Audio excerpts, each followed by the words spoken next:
buenos días, amigos y amigas. Bienvenidos, bienvenidas otro sábado más a Hope Home, nuestra iglesia adventista virtual. Llega ese momento del año donde las flores vuelven a resurgir de su descanso y llenar nuestro mundo de color. Sí, así es, llega la primavera. Dios nos dice que nos volvamos a Él, y si lo hacemos así, Él vendrá a buscarnos.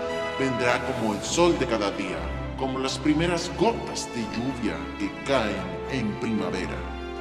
Esperamos de todo corazón que estéis bien y se acuerden que Dios está al control. Damos las gracias a todos los que nos veis sábado tras sábado, ya que sin ustedes este proyecto no podría haber sido posible. Si les gusta, dadle like, suscribiros al canal y compartir las buenas noticias con otras personas. Recuerda que Jesús viene pronto y quiere que tú y yo estemos junto a Él. Maranata, el Señor viene. Es nuestro deseo que disfruten del programa de hoy. ¿Estáis listos? Sí. Muy bien. Pues, comencemos. Enfoque misionero.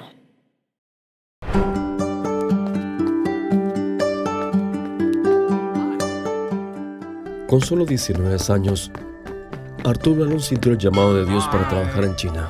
Sucedió apenas un año después de unirse a la iglesia adventista. Aunque su propia relación con Jesús era nueva y recién empezaba a crecer, para él el llamado para ir a China fue tan claro como el llamado a guardar el sábado. Decidió asistir a la Universidad Avondale para prepararse para el servicio misionero. En Avondale, Arturo conoció a dos personas que resultarían esenciales en su vida. La primera fue una joven llamada Eva. Ella se convirtió en su esposa y futura compañera misionera. El segundo fue el Dr. Harry Miller, un pionero adventista en China. El Dr. Miller le escribió a Arturo y describió el trabajo allí y lo animó a venir a trabajar como misionero. Para juntar dinero para el viaje, Arturo vendió literatura en Nueva Zelanda y cuando terminó el año de la universidad, Arturo y Eva se casaron juntos un mes antes de zarpar hacia China, en 1906. La pareja primero fue asignada a trabajar en la China de salud y la imprenta supervisada por el Dr. Miller. Los esposos aún comenzaron a visitar de inmediato a sus vecinos y a aprender a hablar mandarín. Descubrieron que el nuevo idioma era difícil de aprender, pero estaban decididos, pues sabían que era crucial para su misión. Practicaron cada día hasta que hablaron fluidamente. Arturo se convirtió en intérprete. Aprender el nuevo idioma fue solo el primer desafío que enfrentó esta pareja misionera. El segundo fue la malaria. Ambos se enfermaron en distintos momentos y Arturo la contrajo 3 veces. Aún así, ellos estaban comprometidos en servir a las personas, principalmente por medio de las publicaciones y la educación. En agosto de 1911, Arturo informó que el año anterior la misión del centro norte de China tenía 64 miembros. Ese número había crecido casi 100 y seguía creciendo. Arturo dijo, es una obra como esta, no hay lugar para el desánimo. Arturo y Eva tuvieron 3 hijos mientras trabajaban en China. Eva se mantuvo ocupada cuidando a su familia y de la gente a que querían alcanzar. Fue maestra de la escuela sabática, director de la sociedad de jóvenes y daba estudios bíblicos a mujeres 2 veces por semana. Durante 17 años la familia de Arturo y Eva sirvió al pueblo chino. Cada día trabajan de compartir el amor de Jesús, aunque fuese con una persona. Cuando Arturo entregó su informe a la Asociación General respecto al trabajo en China, destacó la continua necesidad de misioneros para alcanzar a quienes no conocen a Jesús. Él dijo, anhelamos poder para renacer a las multitudes en China como nunca antes. Estamos buscando a usted un nuevo bautismo del Espíritu Santo para el servicio. Hoy, las ofrendas misioneras envían y equipan misioneros por todo el mundo. Su ofrenda ayuda a que la Iglesia Adventista responda a la Gran Comisión. Gracias a sus ofrendas, los misioneros tienen la oportunidad de llevar el amor de Jesús a los confines de la tierra.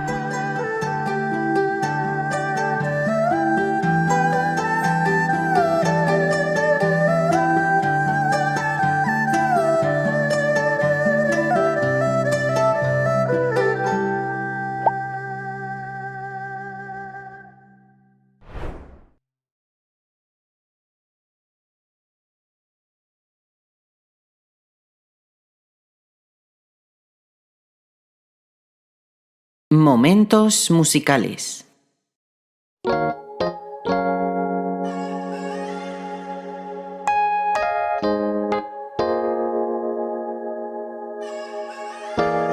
Cuando caemos y nos rendimos, no entendemos nuestro destino. Cuando hay dudas y desaliento, ya no queremos ningún intento. Y nos olvidamos que en cada situación siempre tiene el control. Y nos olvidamos que todo obra para bien, siempre permanece fiel. Todo es parte de un perfecto plan. Dios es bueno todo el tiempo, nada es una casualidad. No tengas miedo, no hay por qué dudar. Nada sale de sus manos, en todo tiempo Él nos cuidará.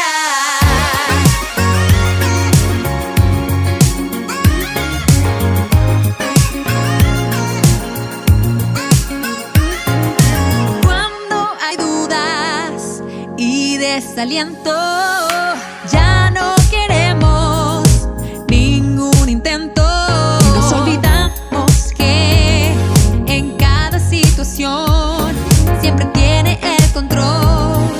Y nos olvidamos que todo obra para bien, siempre permaneces fiel.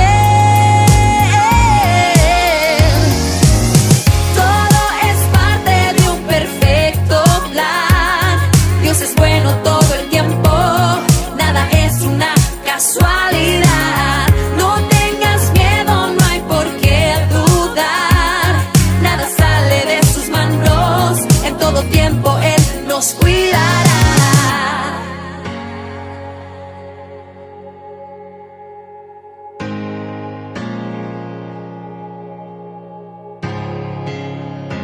Por cada batalla que nos hace desfallecer, hay mil razones para agradecer.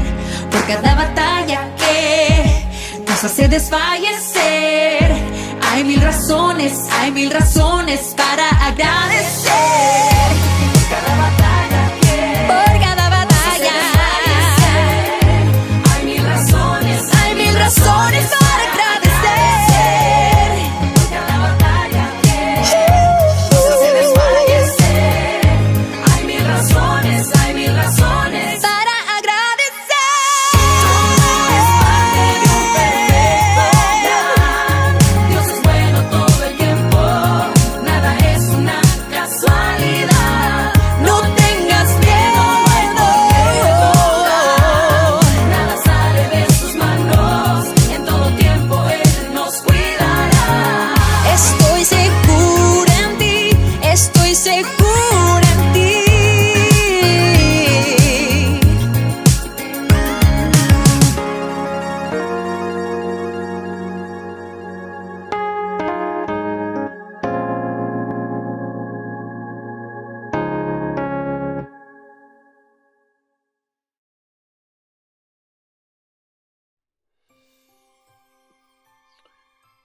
Hola, hola mis hermanos, un saludo cordial para todos, bienvenidos a nuestro programa de hoy, sábado. Estamos en el sábado 17, gracias a Dios que hoy es sábado y podemos encontrarnos juntos en la iglesia y juntos con el Señor. Un programa diseñado especialmente para aquellos también que todavía se quedan en casa, y estamos ya en la lección número 3 de esta nueva serie. Estamos en la serie sobre los pactos. Sí, y hoy concretamente vamos a hablar del pacto que Dios tuvo con Noé.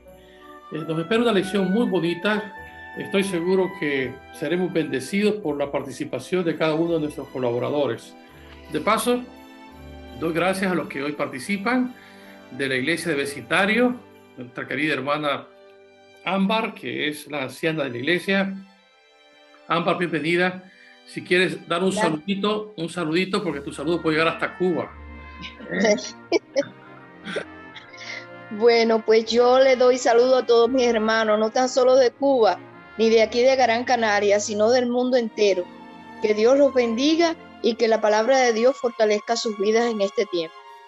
Muchas gracias. Y de la iglesia de Telde tenemos a nuestra secretaria de iglesia, a Susi. Gracias, Susi, por estar con nosotros. Puedes saludar a tus amigos y a tu iglesia. Bueno, la gratitud es realmente la mía personalmente para todos ustedes. Es un gozo y un gusto también el estar aquí compartiendo. Y en especial, pues, que realmente podamos ser luz y antorcha los unos para con los otros, ¿no? En los momentos en que nos encontramos. Así que creo que esta escuela sabática va a ser de mucho provecho para cada uno de nosotros. Y le doy las gracias por invitarme a participar. Muy bien, yo encantado. También de la iglesia de Las Palmas, a Betty. Ella es la directora de salud de la iglesia de Las Palmas y nos acompaña ahora para compartir la lección. Betty, ¿quieres saludar a tu familia, a tus amigos? Sí, claro que sí. Buenos días, queridos hermanos. Me siento contenta de poder participar en esta escuela sabática en esta mañana y deseamos que sea un día muy bendecido por el Señor. Amén. Muy bien, pues para estudiar esta lección, que el título es Por siglos perpetuos, ese pacto que Dios hace, que es un pacto eterno, vamos a pedir al Señor que nos dé sabiduría y le voy a pedir a Ámbar que nos dirija en oración para poder buscar la sabiduría divina para entender esta lección. Adelante, Ámbar. Gracias te damos, Padre eterno, Príncipe de paz, porque sabemos que tú estás con nosotros. Gracias por estas hermosas lecciones que nos ayudan para poder comprender tus planes, para poder comprender tu misericordia que tienes con la humanidad y para, Señor, caminar junto a ti en este momento y hasta el fin de la eternidad. Ayúdanos, Señor, para que el pacto que tú has hecho con nosotros también de bendecirnos y ese beneficio de salvación lo podamos mantener hasta que tú vengas a buscar. Te pedimos tu bendición en esta clase, en este estudio y que todos nos fortalezcamos en ti. En el nombre de Jesús, amén. Amén. Muy bien, pues sí, vamos a estudiar ese pacto que nuestro Señor hizo con Noé, ¿sí? Es un pacto sellado por los siglos perpetuos, dice la lección número 3. El título, más bien el texto clave de esta semana, dice, pero Noé halló gracia ante los ojos de Jehová. Para que entendamos que un elemento importante dentro del pacto con Dios es la gracia. Muchos creen que en el Antiguo Testamento no se ve el concepto de la gracia, pero la gracia está presente tanto en el Antiguo como el Nuevo Testamento. Y esa palabra gracia es la misma que se utiliza en Efesios 2:8 cuando dice, por gracia sois salvos por medio de la fe en Jesucristo. Y esto es un don de Dios. Así que el pacto está sellado con la sangre preciosa de Jesús y es un pacto de gracia. Pero vamos entonces a ir al pacto que Dios hizo con Noé, que es un pacto diferente al nuevo pacto. Y vamos en primer lugar a analizar el propósito de la lección, que siempre es importante más o menos analizar cuáles son los objetivos de la lección de esta semana o de este estudio que vamos a comentar juntos. Tenemos como punto número 1 analizar la misericordia, ¿sí? Que es muy, muy importante porque Dios es un Dios de misericordia, y el interés del Señor por la raza humana. Así que por eso hemos hablado de la palabra gracia, porque Dios es un Dios de misericordia. En segundo lugar, sentir la mano protectora de Dios en la vida de Noé. Y claro, Dios protegió a Noé y a su familia. Y en tercer lugar, enseñar que por la misericordia y el amor de Dios sobrevivimos. Así es, así que estos son, diríamos, el propósito del estudio de esta semana. 3 puntos fundamentalmente. Y nuestro bosquejo también es triple. En primer lugar vamos a hablar de Noé, el hombre que Dios llamó para ser un predicador de justicia en su tiempo. En segundo lugar vamos a analizar el pacto que Dios hizo con Noé. Y en tercer lugar, el pacto y el remanente. Y cada uno de nuestros invitados va a desarrollar una sección y prácticamente con eso habremos concluido la lección. Entonces vamos a analizar, diríamos, la primera parte, el hombre, Noé, ese hombre que fue escogido con un propósito especial, llamado para predicar un mensaje a su tiempo. Y bueno, pues vamos a entrar a esta sección. Voy a pedirle a Betty que me ayude a trabajar esta sección. Y hay algunas preguntas. ¿Cuál era la situación moral del tiempo de Noé? O sea, ¿cuáles eran las circunstancias en el tiempo de Noé? Esto es interesante porque si ustedes analizan del capítulo 3, que es cuando se presenta la caída, al capítulo 6, que es cuando viene el diluvio, pues solamente ahí tenemos alrededor de 1500, 2000 años prácticamente. Hay generaciones ahí. Y es interesante ver cómo la situación moral se vio afectada. Pero por otro lado hay que analizar a la figura de Noé. La Biblia dice que Noé halló gracia ante los ojos de Dios. ¿Por qué fue eso? ¿Qué cualidades se observan en Noé como para que Dios haya tenido bondad y gracia hacia él? Y bueno, pues eso será el análisis de esta primera sección. Voy a darle la palabra a Betty para que sea la que exponga esta sección. Adelante, Betty. Bien, pues esta semana hemos estado estudiando que en el principio todo era bueno en gran manera, así lo dice la Biblia. Y a raíz de que Adán y Eva desobedecieron, el pecado fue empeorando progresivamente. Lo siguiente podemos destacar que fue el asesinato de Caín para con su hermano Abel. Y luego el inicio de la poligamia con Lamec, que tuvo también sus consecuencias. El mundo se fue corrompiendo y la maldad era mucha. Curiosamente, la naturaleza no había cambiado mucho. Había señales de la decadencia, pero la tierra todavía era bella y rica. Los frutos de la tierra eran de una gran variedad y abundancia ilimitada. Los árboles superaban en tamaño. Los hombres aún conservaban mucho su vigor original y solo habían pasado pocas generaciones desde que Adán y Eva pues desobedecieron. El hombre todavía vivía cientos de años, ¿verdad? Sabemos que las personas antiguamente eran muy longevas y pues vivían muchísimo tiempo. Había muchos gigantes también, dice el espíritu de profecía. Los hombres eran de gran estatura y fuerza, tenían mucha sabiduría, pero tristemente daban rienda suelta a su iniquidad. Nos dice en Génesis 6:5, dice, y vio Jehová que la maldad de los hombres era mucha en la tierra, y que todo designio de los pensamientos del corazón de ellos era de continuo mal. Estos malos pensamientos eran el producto de un corazón malo. Recordamos las palabras de Jesús cuando dijo en Mateo 15:19, porque del corazón salen malos pensamientos, los homicidios, los adulterios, la fornicación, los hurtos, los falsos testimonios, las blasfemias. El corazón era considerado popularmente como el centro de las facultades más nobles de la mente, la conciencia y la voluntad. Su corazón contaminado afectaba toda su vida. Dice también el versículo de continuo, ¿verdad? Era de continuo, sus pensamientos de continuo solamente al mal. Es decir, que cada día, todo el día, había una depravación total. El mal reinaba el corazón, los pensamientos y las acciones.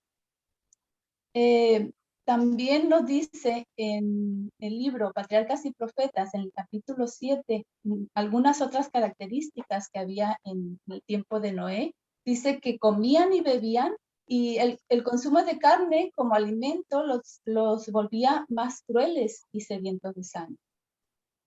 No se respetaba tampoco el vínculo familiar, el vínculo del matrimonio. Recordamos que se introdujo la poligamia. La iniquidad en el ser humano se había hecho profunda y general. La tierra estaba también, dice el Espíritu de Profecía, llena de violencia. Y eliminaron a Dios de su mente. A lo bueno le llamaban malo y a lo malo le llamaban bueno. Dios había otorgado ricos y variados dones a estos antediluvianos, pero los usaron para glorificarse a sí mismos. Solo procuraban satisfacer los deseos de sus corazones orgullosos, ¿verdad? Eran perversos. No conservaron a Dios en su memoria y negaron también su existencia. Los hombres eliminaron a Dios de su mente completamente y como consecuencia se degradaron más y más.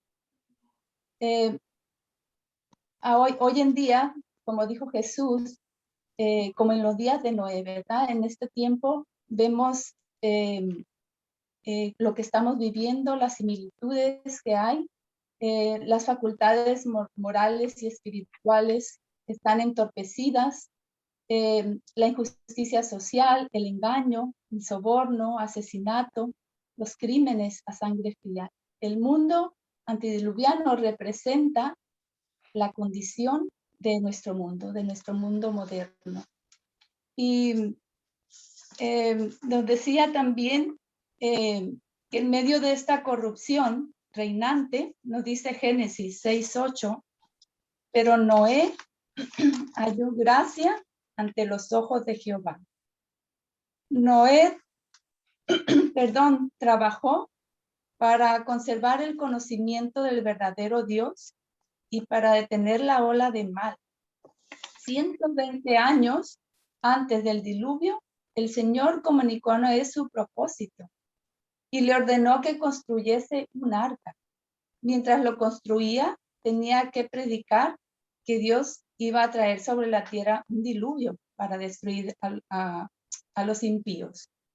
Y los que creyesen en ese mensaje y se preparasen, pues automáticamente obtendrían el perdón y serían salvos.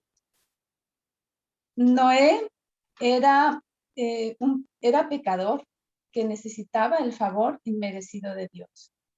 Dios tiene misericordia y gracia en medio de la ira.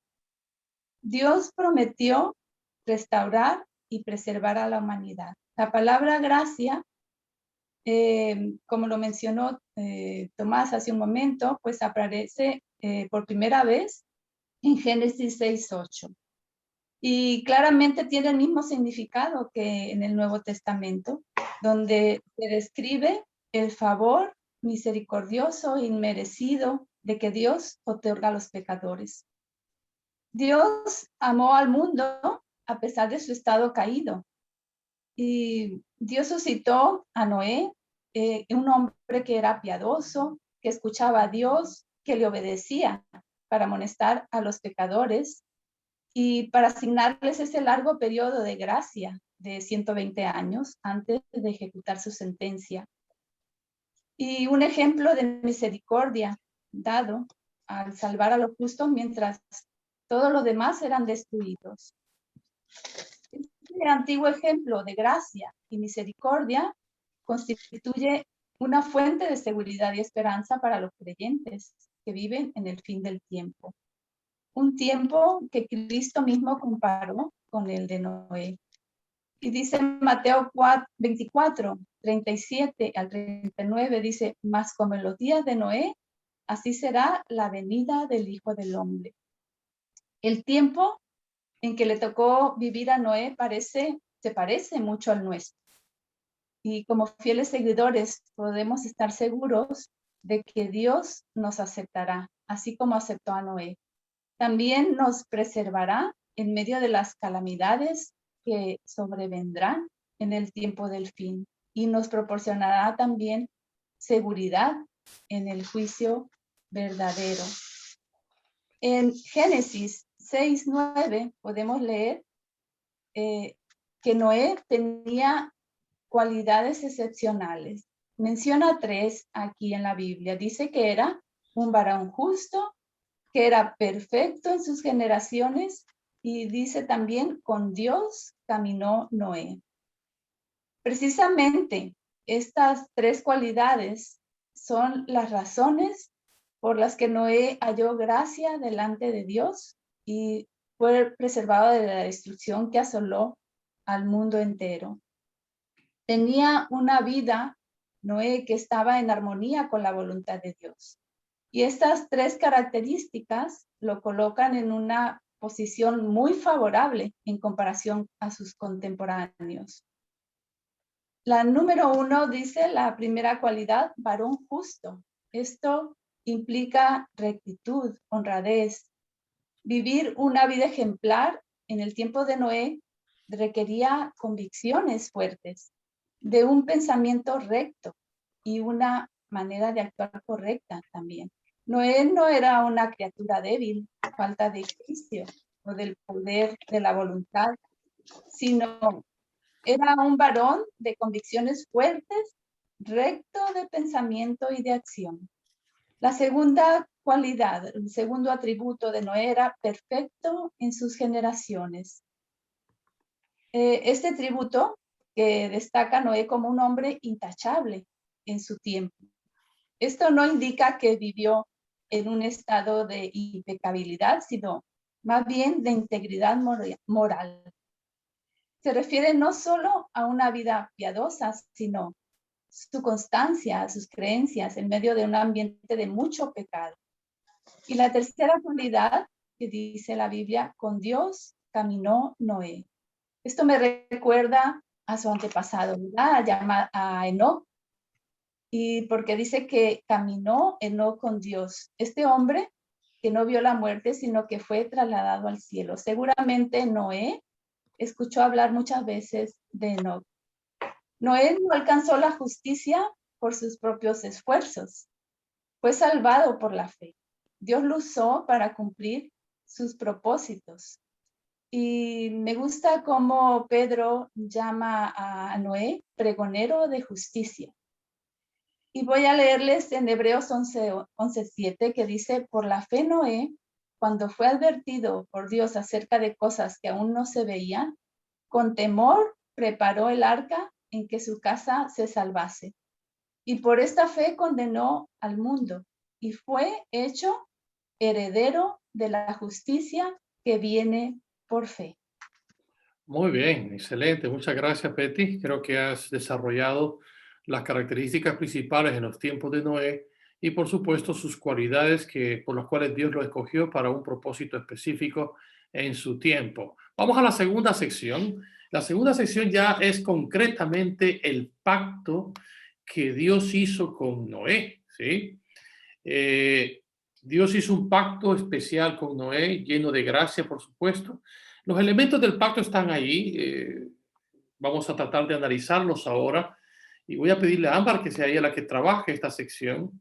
En Génesis 6:18 dice, mas estableceré mi pacto contigo y entrarás en el arca tú, tus hijos, tu mujer y las mujeres de tus hijos contigo.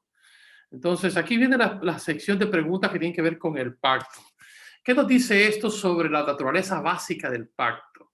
¿Qué diferencia habría en nuestro concepto del pacto si el Señor lo hubiera llamado nuestro pacto? Así que, Ámbar, adelante.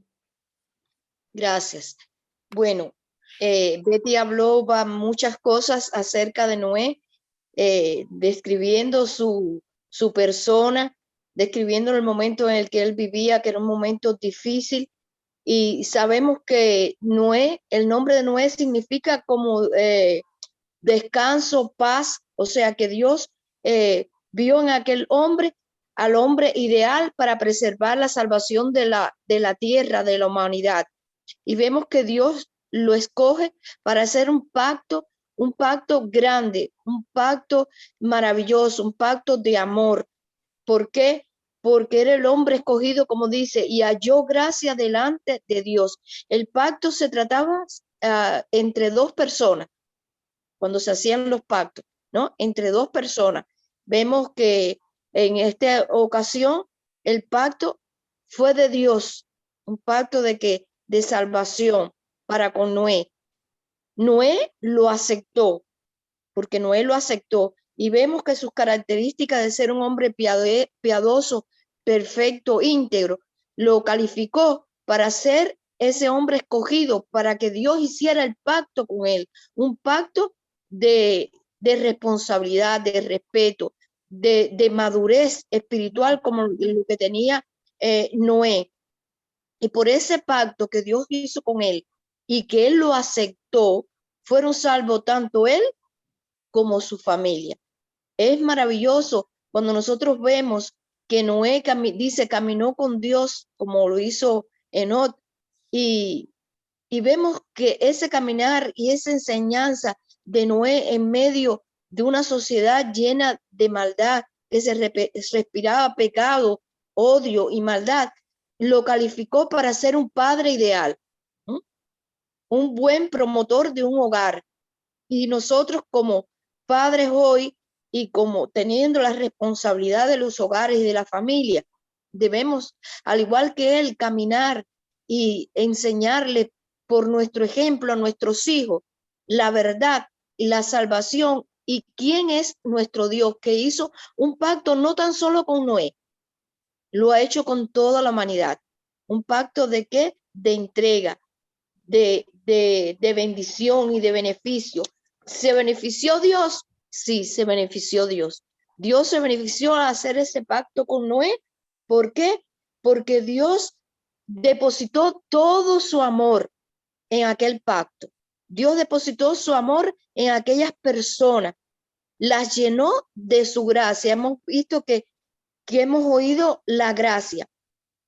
La gracia es aquel regalo, aquel don que Dios hace con nosotros de darnos algo que nosotros no merecemos. Dios no escogió a Noé porque él era bueno, porque era sin pecado. No, él lo escogió por las características que hemos visto ya. Y al capacitarlo, ¿por qué? Porque si nos ponemos a pensar cuando escuchamos Dios depositó, Dios llenó de gracia a Noé y a todos los que ha hecho favorecedores o beneficiarios de esa gracia, vemos que es algo como que Dios llena, deposita su espíritu, su vida en ellos. Y ese depósito que fue Noé en aquel momento y que somos nosotros hoy, nos califica, nos capacita para ser amorosos, para ser bondadosos, para ser buenos cristianos, para ser misioneros. O sea, que esa gracia, que es una palabra latina, viene al calificarnos a nosotros también. Y la gracia es algo importante que Dios la deposite en nosotros. ¿Por qué? Porque por ella podemos ser usados por Dios, como fue usado ¿quién? Como fue usado Noé. Si vamos a Primera de Pedro 5, el libro de Pedro, Primera de Pedro 5, 10, leemos esto. Mas el Dios de toda gracia que nos llamó, o sea, ¿quién es la gracia? Es Dios, es Jesús, que se dio por cada uno de nosotros. Dice, mas el Dios de toda gracia que nos llamó a su gloria eterna en Jesucristo, después que hayáis padecido un poco de tiempo, él mismo os perfeccione, afirme, fortalezca y establezca. Eso mismo sucedió ¿en quién? En Noé, ese pregonero de justicia, ese ejemplo para la humanidad corrompida y corrupta que había en aquel tiempo, aquel hombre que no se doblegó frente a las amenazas, las tentaciones del momento, aquel hombre que mantuvo la bandera del cristianismo en alto y no se desmoronó con la sociedad, con la humanidad que vivía en aquel tiempo que él vivió. Él fue perfeccionado, no porque él era bueno, sino fue perfeccionado por la gracia que Dios depositó, derramó y lo llenó en aquel tiempo tan difícil. Esa gracia lo afirmó sus pies sobre la roca, que es Cristo Jesús, afirmó su vida sobre el ejemplo del Eterno y pudo él sustentarse sin vacilar en el momento más difícil del mundo, pero siempre manteniéndose firme, afirmado en Cristo Jesús. dice que Noé fue fortalecido porque fue lleno de la gracia de ¿quién? De Dios y de Jesucristo. Él fue fortalecido para poder vivir en aquel momento tan difícil en que el mundo se encontraba. Y como dijo Betty anteriormente, en el momento que nosotros estamos viviendo es una réplica del momento en el cual vivió Noé. Un momento de dificultad, de crueldad, de homicidios, de vandalismo. Y entonces vemos que hoy nosotros debemos ser llenos de esa gracia, de ese espíritu, para poder permanecer fortalecidos en Cristo Jesús, para poder ser los Noé de este momento en el cual nosotros estamos viviendo, porque el mismo Jesús lo dijo en Mateo: mi venida será como en los días de Noé, y nosotros no podemos quitarle ni negar en los momentos tan difíciles en los cuales nosotros nos estamos encontrando hoy. También dice que esa gracia que llenó a Noé, lo estableció, lo fortaleció, lo afirmó, pero también lo estableció como el discípulo, como aquel hombre escogido por Dios para que fuera su representante en aquel momento. No tuvo miedo, tuvo valor para enfrentarse a aquel mundo, no tuvo impaciencia, con paciencia predicó sobre el evangelio, sobre la preparación del ser humano durante 120 años. Con paciencia edificó su casa, que es algo maravilloso. Tuvo 3 hijos y los 3 entraron con él en el arca. Tuvo 3 hijos y las 3 nueras fueron salvadas. ¿Por qué? Por el ejemplo que les dio Noé, por un ejemplo de una vida perfecta, de una vida establecida, de una vida fortalecida en Cristo Jesús por medio de esa gracia. Ahora, ¿quién es la gracia? Vamos a ver en Juan 1, ¿qué nos dice el apóstol? Dice en Juan 1, 14, 16 y 17. Dice: y aquel verbo que sabemos nosotros quién es, que es Cristo Jesús, fue hecho carne y habitó entre nosotros, y vimos su gloria, gloria como del unigénito del Padre, lleno de gracia y de verdad. O sea que Jesús es la gracia divina manifestada en su momento, pero que hoy se manifiesta a través de nuestras vidas.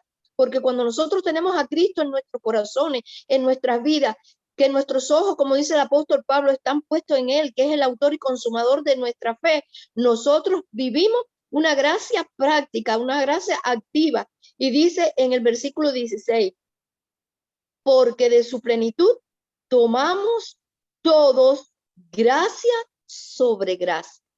¿Sobre la plenitud de quién?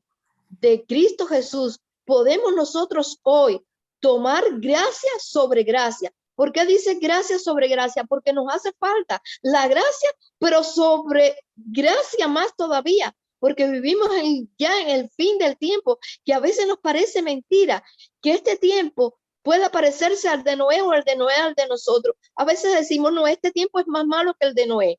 Y entonces Dios nos tiene que llenar de esa doble gracia para poder entender los momentos en que vivimos y los momentos que Jesús quiere que nosotros obremos esa gracia en favor de la humanidad, porque para eso fue escogido Noé, para preservar la humanidad. Y nosotros fuimos escogidos o somos escogidos para preservar nuestra familia, nuestras vidas, nuestra iglesia, nuestro vecindario. Toda aquella persona que se allega a nosotros tiene que ver en nosotros la gracia de ¿quién? De Dios. Gracia sobre gracia. Y dice el versículo 17: pues la ley por medio de Moisés fue dada, pero la gracia y la verdad vinieron por medio de ¿quién? De Jesucristo. Nosotros nos gloriamos de que en Moisés depositó Dios su confianza para entregarle su ley, para entregarle la bendición en la cual nosotros somos salvos. Pero dice que a través de Jesucristo nosotros recibimos esa gracia, recibimos esa verdad para hoy pregonarla, como dice en Hechos 4:33. dice, y con gran poder, fíjense, con gran poder los apóstoles daban testimonio de la resurrección de Jesús, del Señor Jesucristo, y abundante gracia era sobre todos ellos. O sea, perdón, los discípulos fueron llenos ¿de qué? De gracia. Y en su momento, en aquel momento también difícil en que ellos pasaron, ellos pudieron ser pregoneros de justicia, pudieron predicar la palabra de Dios tanto por su hablar, su predicación, como por su ejemplo. Fueron hasta la muerte por causa de esa gracia, porque esa gracia los calificaba, los llenaba a tal punto que cuando eran quemados, cuando eran crucificados, cuando eran echados a las fieras, ellos no maldecían, ellos no gritaban, ellos alababan a Dios. ¿Por qué? Y a veces decimos, ¿cómo podían hacer eso frente al horror de la muerte? Porque estaban llenos de la gracia de Dios. Y esa gracia es la que nosotros tenemos que pedirle a Dios hoy, clamando, pidiéndole que su gracia nos capacite, nos llene y que nos favorezca para que podamos salvar a nuestra familia, para que podamos salvar a través de la gracia de Cristo a la iglesia y podamos unirla y podamos ser una luz, como dice el Señor Jesús, en medio de la oscuridad que hay en este mundo, que podamos ser sal para darle vida y darle sabor a todo lo que nos rodea.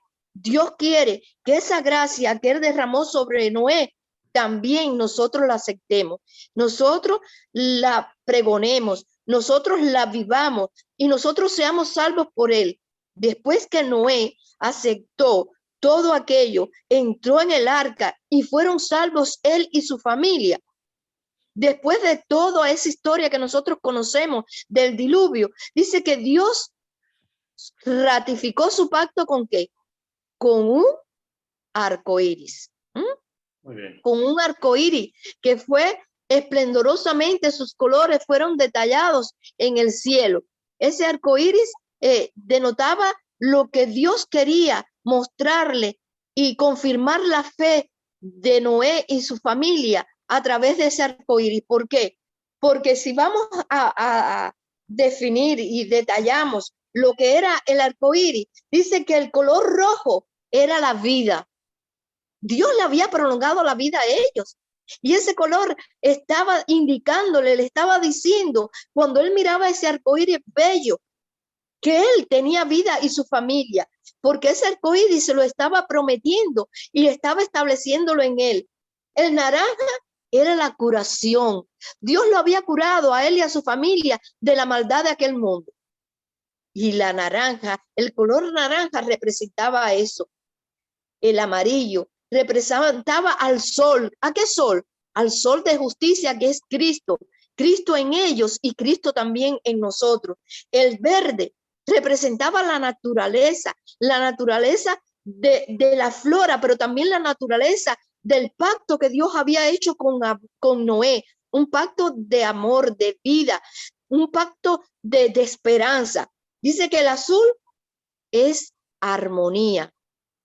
¿Existía armonía entre Noé y su Padre Eterno? Sí, una armonía perfecta, una obediencia de amor, tanto de Dios para con Noé y su familia como de ellos para con Dios. Había armonía estrecha, no había ninguna dificultad.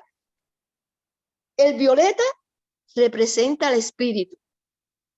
¿Estuvo el Espíritu con ellos? Sí. ¿Está el Espíritu con nosotros? También. ¿Está el Espíritu en el arca familiar de nuestra familia? También. Y por ello debemos clamar día y noche y ponerle al Señor nuestra arca familiar todos los días delante y decir, Señor, salva a mis hijos, salva a mis familiares, sálvanos a todos y que ninguno falte cuando tú lleves mi arca al reino de los cielos, cuando tú lleves mi arca a la tierra segura, como lo hiciste con Noé, que esa sea también nuestra petición. Y dice que el color índico representa la sinceridad y el respeto. Hubo sinceridad entre Dios y Abraham, y Noé. Sí, hubo una estrecha sinceridad porque Dios le dijo todo lo que iba a suceder, le dijo todo su plan, le dijo todos sus propósitos y había una sinceridad entre él y Noé, una sinceridad de amor, de entrega completamente entre Noé y Dios. Dice, busqué una curiosidad y dice que el arco iris dura de 15 a 20 minutos en el cielo. Pero en 2017, el 30 de noviembre, en Taiwán, hubo un arco iris que duró 8 horas y 58 minutos. Está propuesto para los récords Guinness. Y vimos que Noé se le puso Dios un arco para hacerle vívido, patente su promesa. Pero hoy nosotros vemos que a veces no sale un arco iris, salen 2 y a veces hasta 3. Mi sobrina me lo manda de Estados Unidos, 3 arcoíris en un mismo cielo. ¿Y qué representa eso? El amor del Padre, el amor del Hijo y el amor del Espíritu Santo, manifestado en un triple arcoíris, de bellos colores de amor y de responsabilidad del cielo. Dicen los griegos que la diosa Iris es la que manifiesta el arco iris en el cielo, porque ella es la que une al cielo con la tierra. Fíjense lo que piensan los griegos, algo maravilloso. Es la diosa que une al cielo con la tierra. Y entonces vemos que hoy Dios nos da una esperanza mucho más grande. Nunca el arco iris se acabará. Siempre estará para que nuestra vista lo vea. Y ese arco iris lo veremos en el reino de los cielos, junto al trono de Dios. Esperemos y deseemos que allí, en la tierra nueva, junto con la gran muchedumbre y los 144,000 y todos los redimidos, podamos estar nosotros para ver ese arco iris de bendición y de esperanza. Gracias, Ámbar. Gracias por todos los detalles que nos has presentado. Muy interesantes. La verdad es que el pacto hay que resumirlo en que hay promesas y hay un elemento que se llama obediencia y un elemento que se llama gracia. La promesa es por la gracia de Dios que somos salvos. El Señor salvó a Noé y a su familia y pues el elemento obediencia que está presente en el pacto de Noé. Muy bien, vamos ahora a la última parte que es para Susi y es uno de los pocos pasajes, o bueno, de los primeros pasajes en el Génesis que nos habla de el remanente de Dios. Y es que Dios no solamente hizo el pacto con Noé, sino para su remanente. Y es que Noé y su familia eran el remanente. La pregunta para Susi es, ¿cómo entiendes el concepto del remanente aquí en Génesis 7:23? ¿Cuáles fueron las condiciones circundantes que dieron lugar a un remanente? ¿Cómo encaja el pacto con la idea de un remanente? Bueno, es la última sección. Susi. Son 3 preguntas, quiero que lo sepas, son 3 preguntas y bueno, me gustaría desarrollarlas un poquito nada más para no quitar más tiempo. Les leo Génesis 7:23 para ubicarnos. Así fue destruido todo ser que vivía sobre la faz de la tierra, desde el hombre hasta la bestia, los reptiles y las aves del cielo, fueron borrados de la tierra. Solamente quedó Noé y los que en él estaban en el arca. De alguna manera, la frase solamente quedó podemos decir que hace alusión a un resto, en este caso de personas, ¿no?, que solo quedaron con vida durante y después de esos 150 días que perduró el diluvio. Aquí hay que destacar que de este remanente, pues, hubo un fiel testimonio del que han hablado tanto Betty como Ámbar, ¿no?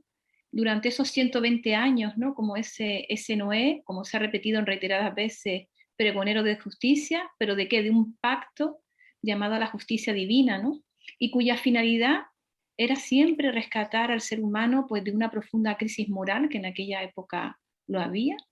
Eran corruptos, homicidas, idólatras, y siempre estaban, como dice en el mismo texto, porque es un texto duro, ¿no?, actuaban de continuo al mal, ya lo dijo también Betty, ¿no? Eso quiere decir que en esa época el hecho de que solamente 4 unidades familiares fueran los únicos que pudieran ser de alguna manera fieles al Señor y puedan ser rescatados de ese diluvio, eso nos hace pensar que los antidiluvianos, aunque eran personas de gran talento, tenían grandes atributos, pero eran personas idólatras, habían perdido de vista quién era el Dios creador y ellos mismos eran su propia ley, ¿no? Su propia moral, ¿no?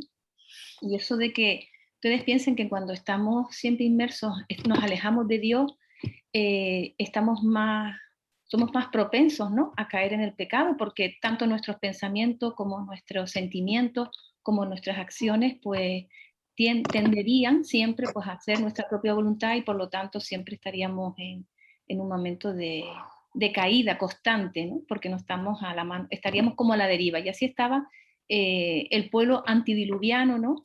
Y ante esa realidad, pues Dios quería preservar la simiente, que era el nacimiento de Jesús. Si Dios no hubiese hecho un pacto de justicia divina, no hubiese hecho un juicio hacia ese pueblo, ¿no?, que era un pueblo rebelde, se hubiesen extinguido a sí mismos ya por sí. Entonces había que preservar ese remanente, esos grupos familiares, porque yo cuando hablo de grupos familiares me refiero al matrimonio de Noé y a sus 3 hijos. Por lo tanto, hablo de 4 unidades familiares desde mi profesión, se llamaría así, 4 unidades de familiares o 4 unidades de convivencia pudieron ser salvas para poder preservar la humanidad. Quizás, a mí me gusta pensarlo así, en la escuela sabática, quizás si los antidiluvianos se hubieran arrepentido como los ninivitas, ¿no? Ellos sí que se arrepintieron, no hubiera habido necesidad de la construcción de un arca, quizás, ¿no? Y la tierra misma hubiera sido pues, renovada sin necesidad de un diluvio, ¿no? Pero claro, esa corrupción moral en todas las áreas de la vida de los antediluvianos y su arraigada incredulidad e irreverencia hacia su creador, pues supuso un rechazo voluntario sobre su propia salvación. Con esto quiero decir que Cristo no es un Dios tirano, es un Dios de amor, es un pacto de amor, se ha repetido en reiteradas ocasiones. Lamentablemente y también sorprendentemente, porque a mí me sorprende, ¿no?, que solamente 8 unidades familiares pues escogieran la salvación. Y esto, gracias a esas 8 unidades familiares, a esas 8 familias, de alguna manera lideradas por Noé, ¿no?, ha sido pues ese legado de bendición, ha sido extensible hasta hoy en día, ¿no? Por eso hablamos de la perpetuidad del pacto, ¿no? Todavía seguimos bendecidos por el Señor. Después hablaré un poquito sobre el tema del arco iris. Ya Ámbar estuvo explicando, desarrollando los colores y lo que significaba. Y por otro lado, la otra pregunta que se me hacía es cuáles fueron las condiciones circundantes en que dieron lugar a un remanente. Yo creo que Noé fue un hombre atento al llamado de Dios. Nosotros deberíamos estar atentos a la palabra de Dios, a la palabra inspirada. Llegó a entender el mensaje tanto en su contexto como la verdad presente de su época, ¿vale? Desde una perspectiva quizás longitudinal, teniendo en cuenta el pasado. Por eso la hermana Betty habló de la realidad de Adán y Eva, luego habló de Caín y Abel, luego habló de Lamec, luego habló de las características de los antediluvianos, ¿no? Y yo creo que Noé también tenía presente todos esos aspectos que hemos tratado aquí.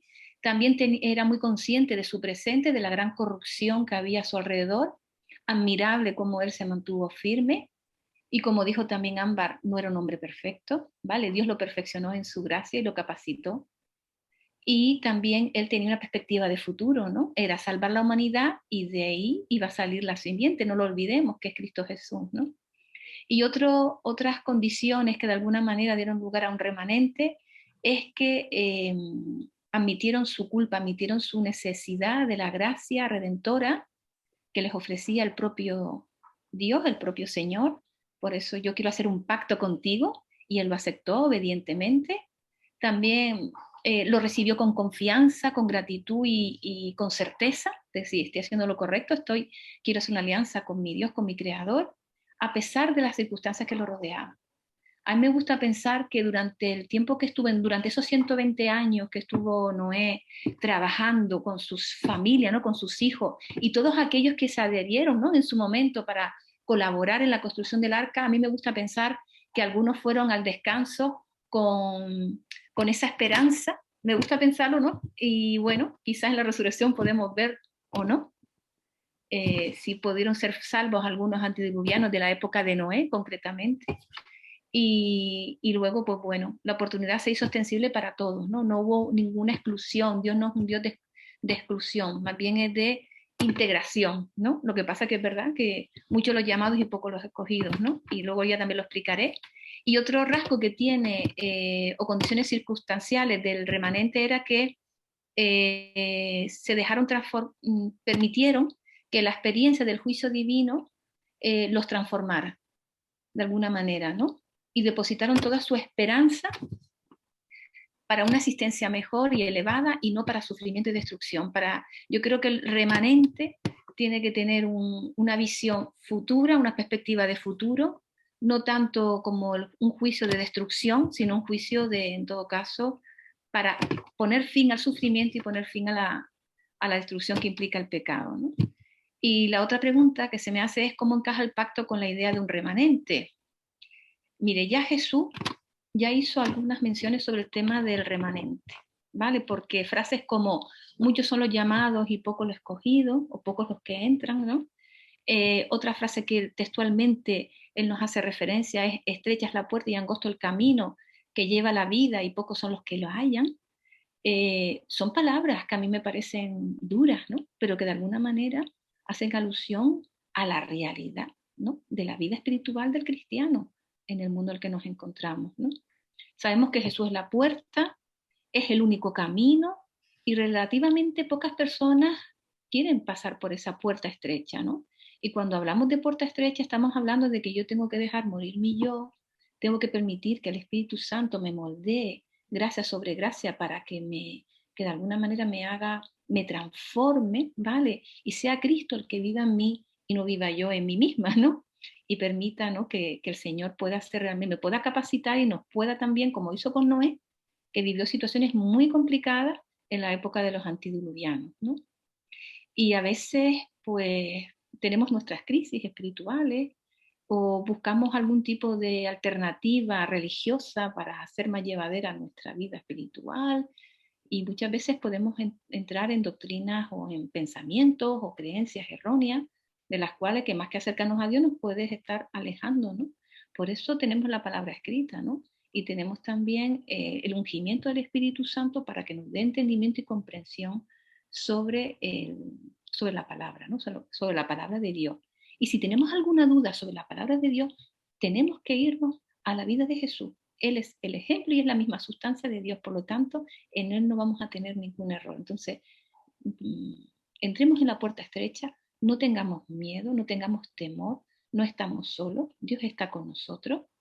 Lamentablemente, y lo digo con todo el dolor de mi alma, porque yo siempre he dicho que a mí la palabra remanente no me gusta mucho, porque parece que es solamente un resto y yo quiero una gran multitud, me explico, en la salvación, pero me consuelo con un texto que está en Apocalipsis, capítulo 7, que dice así, que tuvo la visión Juan, y esa visión me la regaló Juan a mí, lo digo de forma cómica, porque para mí es un consuelo. Él dice: después de esto miré, y aquí una gran multitud, la cual nadie podía contar, de todas naciones, tribus, pueblos y lenguas, que estaban delante del trono y en la presencia del Cordero, vestidos de ropas blancas y con palmas en las manos, y clamaban a gran voz, diciendo: la salvación pertenece a nuestro Dios, que está sentado en el trono y al Cordero.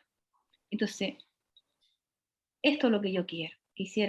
Es verdad que son muchos los llamados y pocos los que querrán entrar en la tierra nueva, porque Dios es un Dios que respeta la voluntad, la libertad, el libre albedrío, con todas sus consecuencias, pero Dios me da la dicha de que seremos muchos a pesar de todo. No Amén. Seremos todos, ¿no? De toda la humanidad creada, como Dios pretende, ¿no? Y desearía de corazón, pero bueno, seremos un gran puñado de personas. Amén. Muy bien, gracias, Susi. Pues hemos llegado al final de nuestra lección y pues prácticamente aprecio mucho vuestras participaciones. Y a manera de conclusión, pues yo quise dejar una pregunta al aire para que cada quien en medio minuto dijese algo. ¿Qué impresiones da el arco iris? ¿Por qué dijo el Señor que el arco iris sería una señal, la señal del pacto? ¿Hay promesas allí con ese arco iris? ¿Qué piensa cada uno Betty, ¿qué te ocurre a ti cuando ves el arco iris, Betty? Bueno, cuando veo el arco iris me muestra una gran belleza, ¿no? Un gran poder que tiene Dios de formar ese arco después de la lluvia, después de la tormenta. Y es una promesa de que la promesa que el Señor dio de que la tierra no sería más destruida con agua. Amén. Y a ti, Susi, ¿qué te dice el arco iris? El arco iris del pacto. Primeramente porque Dios es muy inteligente, es muy listo, ¿vale? Yo creo, bueno, según el Espíritu y Profecía nos hace mención de, lo digo para que sepan que no lo saqué de mi propia fuente, pero sí es verdad que caigo en la conclusión que eso es así, que puede ser así, que también fue como un símbolo de tranquilidad para esas 8 personas que pudieron pues, superar el diluvio, para que la humanidad pudiera entender que ya no se iba a juzgar al mundo con un diluvio universal. Y por otro lado también tenía una finalidad educativa donde una vez que el ser humano viera el arco iris en el cielo, pues pudiera recordar, ¿no? que el pacto perpetuo que Dios estableció desde el principio del mundo, ¿no? Y en especial pues que tampoco caigamos, ¿no? en los errores de los antidiluvianos, ¿no? En que lo tengamos presente. Es también un elemento recordatorio, ¿no? Y por otro lado es el sello, también lo veo como un sello, porque Dios es un Dios de símbolos, ¿no? Utiliza el sábado, ¿no? Como el símbolo de la creación, utiliza también la cruz, ¿no? Como el símbolo de la salvación, utiliza también el arco iris como un sello, ¿no? Donde es el pacto perpetuo, donde ya no se iba a juzgar, ya no se iba a destruir al ser humano, ¿no? Como pasó con el tema del diluvio. En fin, tiene una finalidad ilustrativa y espiritual. Gracias, Susi. Y bueno, Ámbar, tú has elaborado muchas ideas sobre el arco iris, pero resúmenos en 30 segundos lo que más te impacta del arco iris. Bueno, yo me uno a lo que ellos han dicho. Yo uno mi criterio y mi comentario a lo que ellas han dicho, pero cada vez que un ser humano, y en especial yo, veo ese arco iris en el cielo, mi mente retrocede todo como una máquina del tiempo y me lleva ya al tiempo de Noé. Y entonces veo todo en una forma panorámica, lo veo todo. Veo a Noé admirado con ese arco iris, a sus hijos que nunca lo habían visto, ¿no? Nunca lo habían visto. Y entonces ver eso en el cielo los llenaría de inquietud y al mismo tiempo de paz, de inquietud porque no sabía qué quería decir eso, pero al Padre Eterno hablarles y decirles, siempre habrá ese arcoíris. Le dice, ese arcoíris estará ahí en el cielo porque yo hago un pacto de esperanza y de promesa que nunca más la tierra será destruida por agua. Y eso para nosotros es algo maravilloso, saber que aunque llueva mucho, aunque haya lo que haya, el cielo y la tierra no se unirán más en un diluvio. ¿Por qué? Porque nuestro Padre Eterno, el que dice la verdad y es verdad, lo dijo, lo prometió y nosotros debemos confiar en él. Muy bien, muy bien. Pues el libro Historia de la Redención, en la página 59, lo dice exactamente. Dice que es un símbolo, el arco iris, que aparece en las nubes. Ese símbolo que aparece en las nubes debe confirmar la fe de todos y afianzar su confianza en Dios, pues es una prueba de la misericordia y la bondad divina hacia el hombre. Y que aunque el Señor se vio obligado a destruir la tierra por medio del diluvio, su misericordia sigue envolviendo el planeta. Así que amén, un símbolo de la bondad eterna de nuestro Señor y que no volverá a destruir la tierra, en este caso con agua, ¿sí? Bueno, a manera de resumen y conclusión también, de síntesis apretada de todo lo que hemos hablado, pues eso está en nuestro folleto de Escuela Sabática, pero que es el resumen y conviene analizarlo ahora. Dice, en el estudio de esta semana hemos notado que los pactos que Dios hizo con Noé son los primeros que se abordan explícitamente en la Biblia.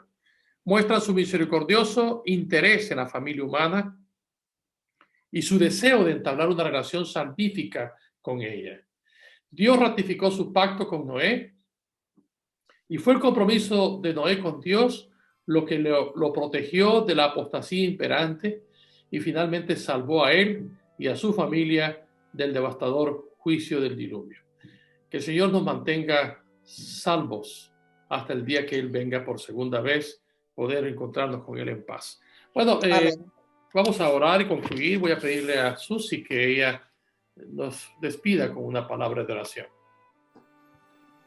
Mi buen Dios Todopoderoso, gracias, mi Rey, por lo bueno que tú eres y por la paciencia que tienes con tu humanidad, Señor, con tus criaturas amadas.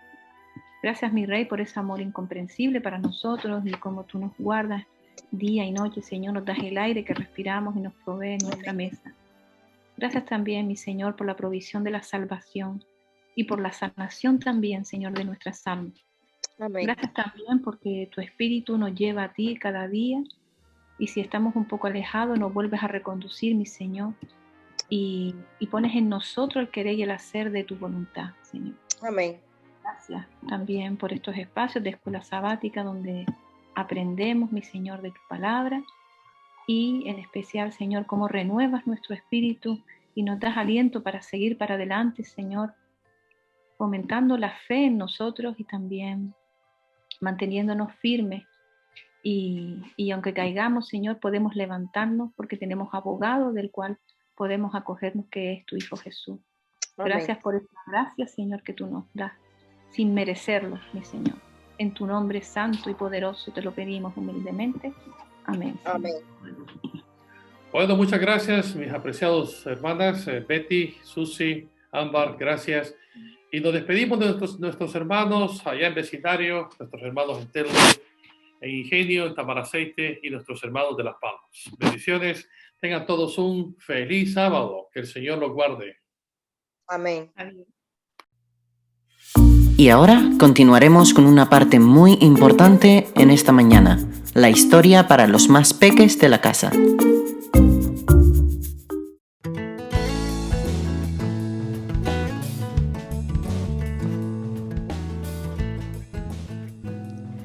Hola chicas y chicos, la historia de hoy se llama Muerta o Viva. El versículo para memorizar está en Juan capítulo 11, versículo 25 que dice: Jesús le dijo, yo soy la resurrección y la vida. El mensaje es, adoramos a un Dios que nos da vida eterna.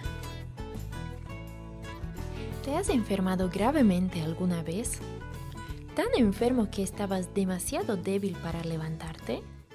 Tal vez el médico te recetó medicinas o inyecciones.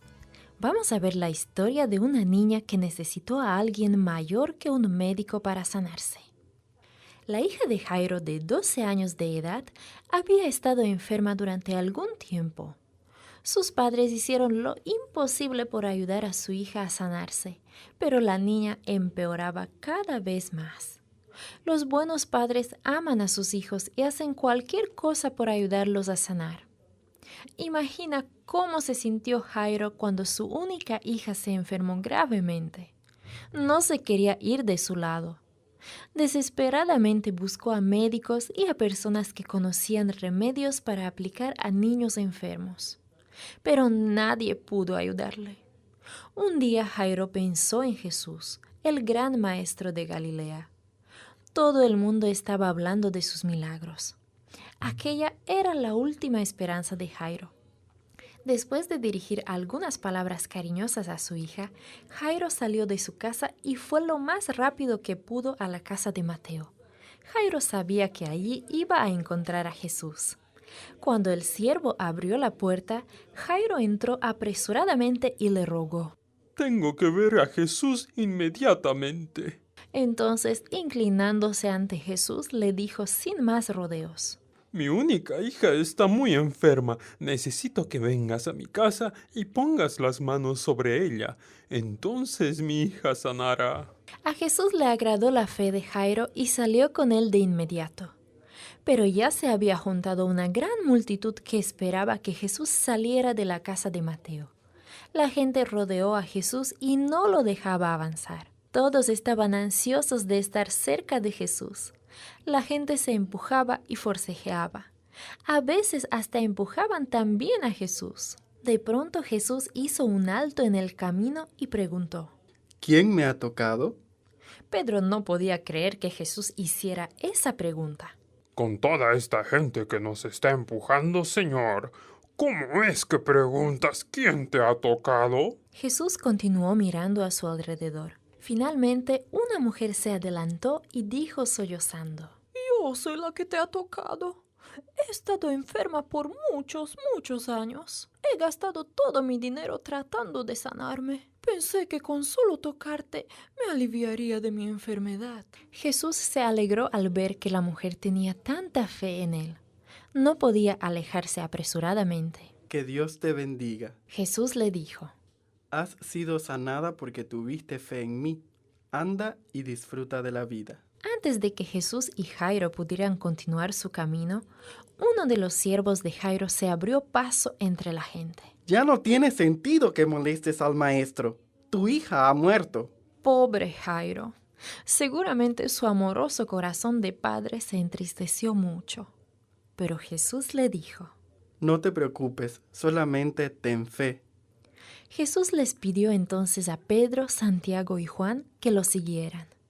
Empezó a apresurarse para llegar a la casa del afligido padre. Cuando llegaron, la casa de Jairo estaba llena de gente que lloraba a grandes voces. Algunos de ellos ni siquiera conocían a Jairo, pero le mostraban su simpatía llorando a gritos. Despide a las plañideras.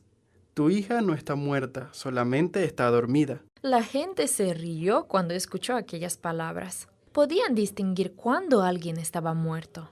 Pero sin hacer caso de su falta de fe, Jesús entró a la casa acompañado de sus 3 discípulos, de Jairo y de su esposa. Al entrar a la habitación de la niña, Jesús se paró al lado de la cama, tomó a la pequeña de la mano y le dijo: Niña, levántate. La niña abrió los ojos, le sonrió a Jesús y se sentó en la cama.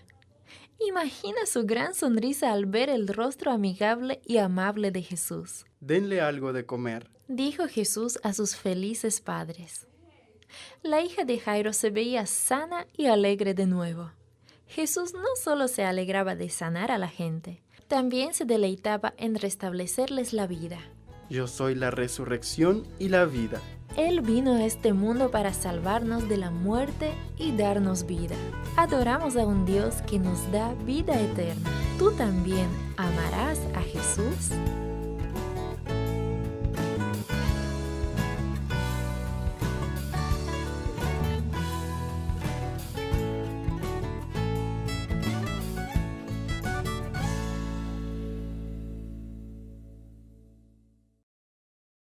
Momentos musicales.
Momentos de oración.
¿Qué tal, querida iglesia? Buenos días, espero que estés bien, espero que hayas tenido una lección de escuela sabática, bueno, un repaso de la lección de escuela sabática que te haya hecho vibrar el corazón, la mente y el alma, y tengas deseo ahora de compartir conmigo una reflexión, pero bien fresquita, porque me ocurrió la semana pasada. Ahora, te digo, para ponerte en contexto, ¿vale? Mi nombre es Dante, para los que no me conocen. Ahora mismo estoy en Gran Canaria, ¿de acuerdo? He venido de Valencia, donde acabo recientemente de terminar mi máster en teología. Antes de eso, pues terminé lo que es el grado. En Valencia vivo con mi esposa Raquel y nuestros dos hijos, Aarón, de 4 años, y Lucas, de 9. Ahora, dicho esto, en este momento estoy en Gran Canaria visitando a mi padre por algunas semanas, y ahora mismo aquí donde estoy pues es uno de los apartamentos. Y ¿sabes qué? Esta semana a mí me gusta correr medias y largas distancias, entonces como 3 o 4 veces a la semana hago como 12 o más kilómetros, ¿vale? 12, 15, a veces un poquito más. Y bueno, resulta que lo puedes buscar todo ahí en Google Maps, los sitios que te voy a decir si no eres de aquí de la isla, para que más o menos te ubique, ¿vale? Yo estoy en Telde, y en Telde hay un barranco que va hacia el mar. La distancia que hay de ida y de vuelta hasta mi casa son como 12 kilómetros y pico, ¿vale? Entonces, ¿qué ocurre? Pues salgo a correr, yo en Valencia corro también, pero corro por montaña y la temperatura no es la misma que aquí en Gran Canaria, en este tiempo, ahora mismo, ¿vale? Entonces, claro, salgo a correr y este calor y la humedad, pues, ¡buah! Se nota, se nota. Y nada, ya era el segundo día que salía a correr, segundo día seguido, ¿no? Ya el cuerpo se resentía y cuando estaba llegando abajo, ya al final del barranco, a lo que es el mar, hay una autopista y entonces el barranco pasa por debajo y es pues como un puente, ¿no?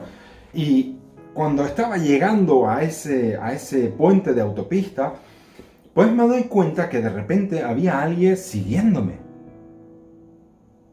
Claro, tú cuando corres y notas que alguien te sigue, pues como que te coge el gusanillo de la competición, ¿no? Pues nada, me da por mirar así un poco para atrás y efectivamente ahí había alguien siguiéndome. No sé desde cuándo venía detrás de mí, pero ahí estaba. Empecé a aumentar el ritmo para que no me pille, ¿no? Y de repente me doy cuenta que él coge por un caminito así, por un lado y pues me adelanta. Vaya hombre, me ha adelantado. Y nada, yo sigo corriendo y me doy cuenta de que ese camino me había adelantado porque había bajado, pero todavía había posibilidad de alcanzarlo. Así que, bueno, ¿qué hago? ¿Subo el ritmo o no? Sí, claro que lo subo. Subí el ritmo, fui directamente ahí detrás de él, un poco más arriba, ¿vale? Porque hay un desnivel. Él aquí, yo aquí, empezamos. Yo percibo un poco que él también me mira, que también intenta mantener el ritmo. La cuestión es que cuando pasamos el puente y los dos volvemos a una misma altura, como él tenía que volver a subir una cuestita, se cansó un poco y terminó detrás de mí. ¡Ah! Ahí estaba yo otra vez delante. Claro. Estaba delante, pero volví a tener el problema. ¿Qué problema? Pues la sensación de que alguien me seguía. Y esa sensación de que alguien te sigue es muy incómoda.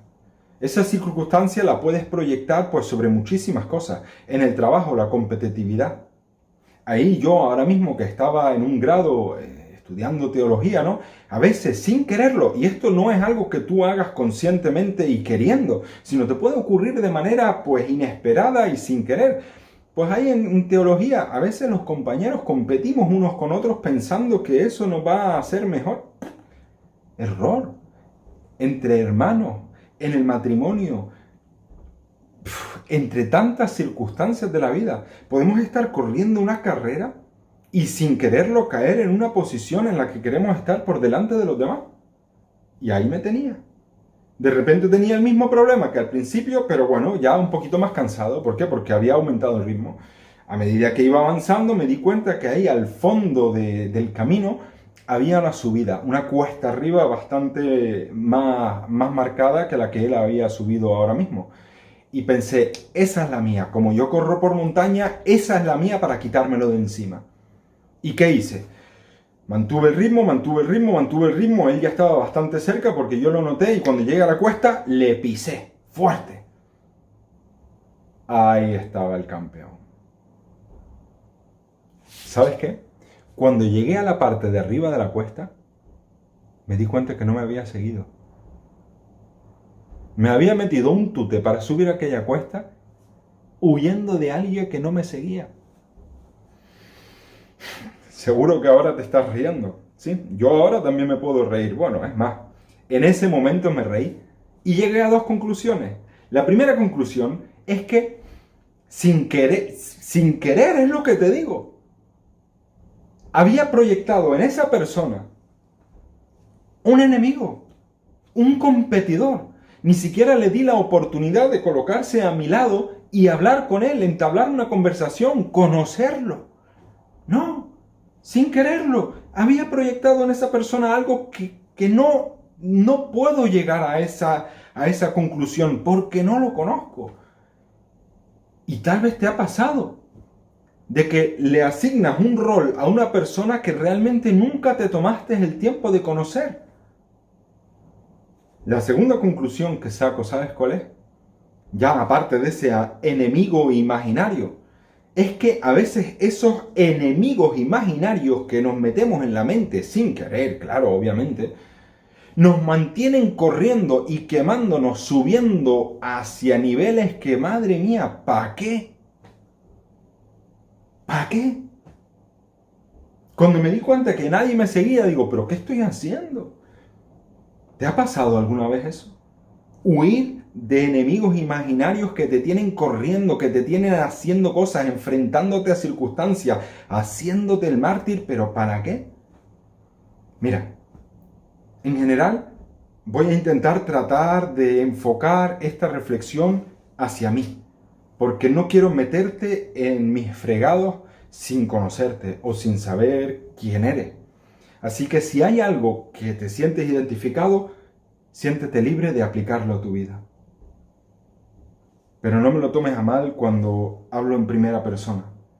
La intención de esto realmente pues es eso. Si hay algo con lo que te identificas, pues te lo doy. Vamos a crecer juntos. Vamos a construir juntos. Vamos a abrir la Biblia y a ver cómo el libro que para mí es tan actual, a pesar de los años que tiene, es tan actual, nos puede dar no solo pensamientos que hacen cambiar todas estas circunstancias, sino sobre todas las cosas, fortaleza para hacer que las cosas cambien. Así que antes de sumergirnos en la lectura de la Biblia y del análisis de los diferentes aspectos de esta reflexión, me gustaría hacer una oración, ¿te parece? ¿Sí? Y cuando digo hacer una oración, lo digo porque realmente para mí Dios siempre está presente. El que no siempre está consciente de que Él está ahí soy yo. Así que hago una oración pidiendo de que yo sea consciente y susceptible a eso que la palabra, en este caso la Biblia, pues puede aportarme. Voy a orar, ¿vale? Querido Jesús, en este momento abro mi mente, mi corazón, y para las personas que me están escuchando, pues todo aquel que desea también abrir su mente y su corazón, te pedimos para que tu Espíritu Santo pueda tocarnos y hacer una reflexión sobre lo que tú nos propones en tu palabra, porque tus palabras se escribieron para producir un efecto en nuestras vidas y ese efecto es positivo. Así pues te damos las gracias porque nos diste un testimonio escrito de personas que tuvieron una experiencia contigo que se puede aplicar a nuestras vidas. Gracias. En tu santo nombre, oh buen Jesús. Amén. El primer relato que me gustaría abrir contigo se encuentra en Génesis, en el capítulo 3, de los versículos 1 al 7. Yo iré parafraseando lo que veo, a no ser que sea algo muy puntual, y te diré pues el versículo específico al que me refiero.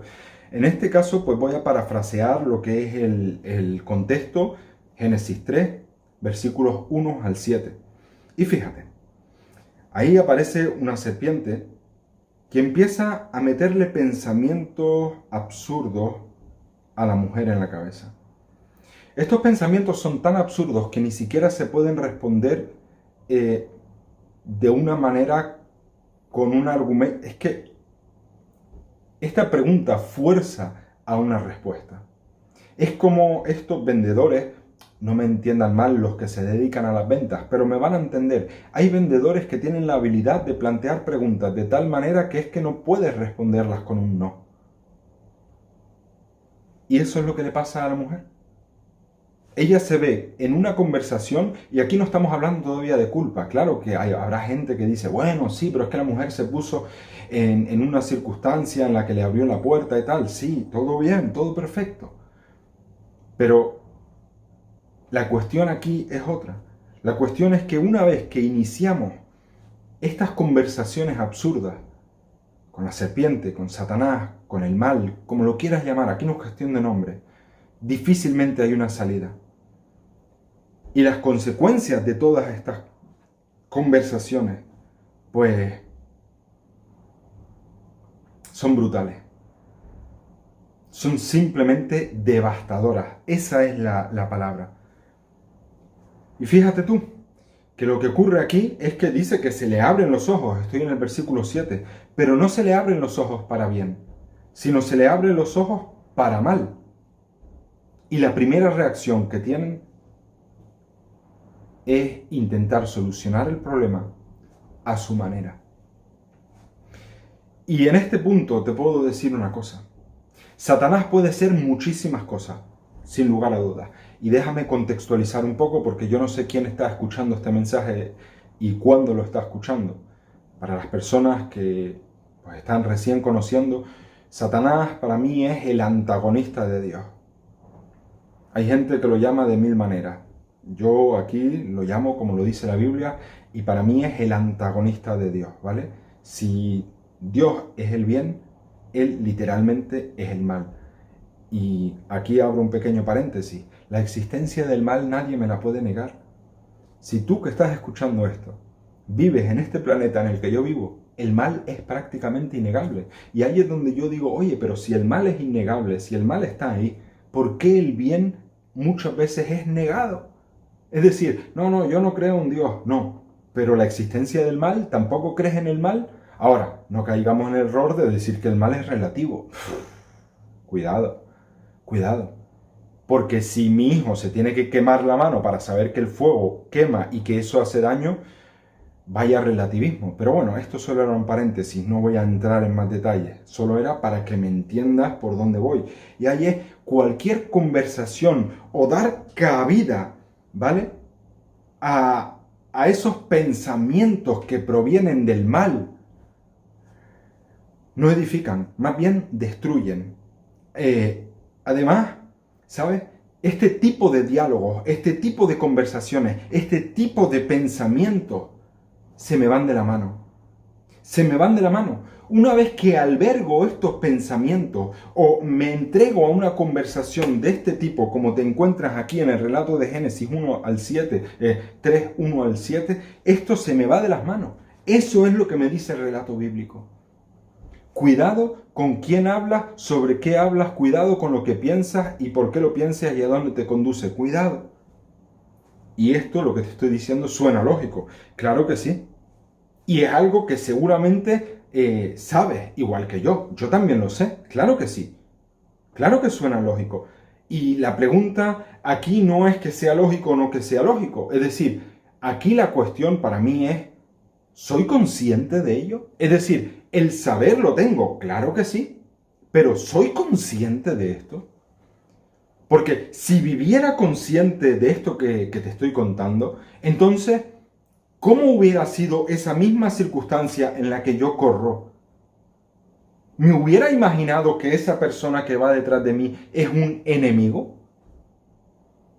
Si hubiera sido consciente en ese momento, ¿no hubiera sido más acertado reducir el ritmo señalando, oye, escucha, quiero estar contigo? Ese lenguaje no verbal que a veces nos hace rechazar a las personas, perdón, a veces me hace, ¿te acuerdas que te dije que no te quería meter en mis rollos? Pues justamente eso. Ahora, claro, el problema de este tipo de diálogo, lo tengo aquí escrito, por eso a veces miro para abajo, ¿vale? El problema de este tipo de diálogos es que a veces me hace ver las cosas como no son. Me hace crear una realidad que simplemente es la mía, no significa que sea la realidad de todos en ese momento. Y aparte de eso, es que termina por lastimar a las demás personas e incluso me hace lastimarme a mí mismo.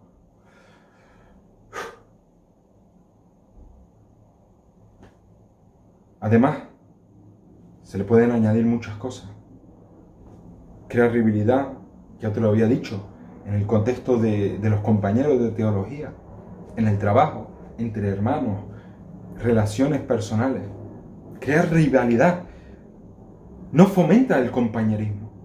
Además de esto, fíjate, lo que te había dicho, me hace sentir en cierta manera o mejor o peor que. Imagínate por un momento que no hubiera conseguido mantener el ritmo y que esta persona me adelanta, ¿vale? Aparte de ser un enemigo imaginario, me hubiera hecho sentir mal, como que vaya, madre mía, tanto tiempo entrenando y todavía no doy la talla, ¿no? ¿Cuánta gente no hay que cae en el error de pensar que es menos que los demás? ¿Por qué? Porque da cabida a esa conversación de lo absurdo, de esa conversación que la serpiente implanta en nuestra manera de pensar.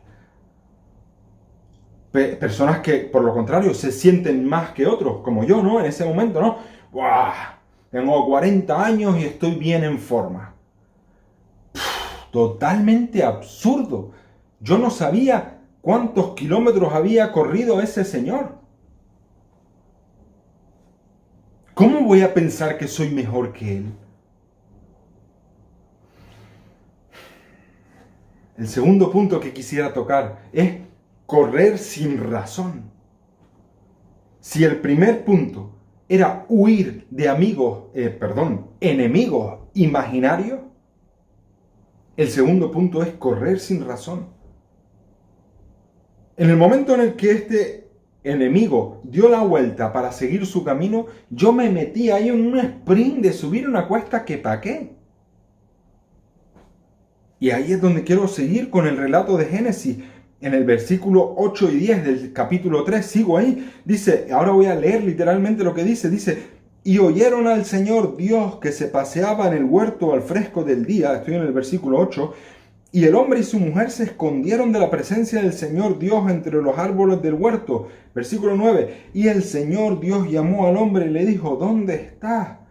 Versículo 10. Él respondió, te oí en el huerto y tuve miedo, porque estaba desnudo y me escondí. ¿Te das cuenta? En primer lugar, enemigos imaginarios. El hombre estaba viendo a Dios como un enemigo. ¿Por qué? Por darle cabida a lo absurdo en su vida. La consecuencia de dar juego a las conversaciones y pensamientos absurdos en nuestra vida hacen que intentamos huir. ¿Huir hacia dónde? Hacia cualquier lugar. Huir de la realidad que, en cierta manera, muchas veces simplemente representa mi realidad. Me hace huir de cosas que yo creo que están ahí, pero que las podría enfrentar. Porque Dios no vino al huerto para agravar el problema. Dios en el relato de Génesis viene para solucionar el problema. Tal vez la solución para no acabar quemado, porque te digo que ese día acabé reventado. Tal vez la solución hubiera sido integrar a esa persona en mi vida en ese momento. ¿Por qué? Porque tal vez me hubiera dado fortaleza para correr con alguien y volver a llegar a mi punto de destino, que en este caso pues era volver a casa. Y hay mucho juego aquí en esta ilustración. Porque incluso la Biblia dice, ¿no?, que a veces sin quererlo pueden aparecer ángeles en nuestra vida que nos ayuden a reconducir el camino. Con esto no estoy diciendo que esta persona sea un ángel, pero bueno, entiende la ilustración que estoy intentando aplicar.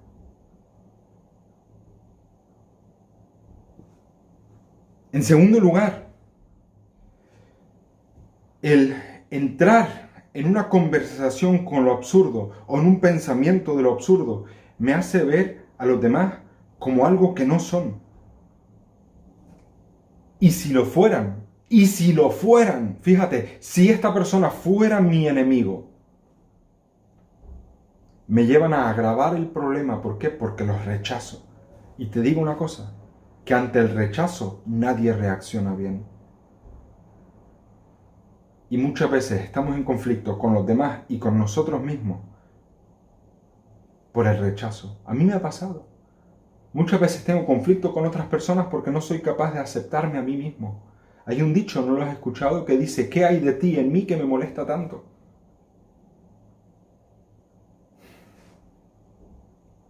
Fíjate en la experiencia de Jonás.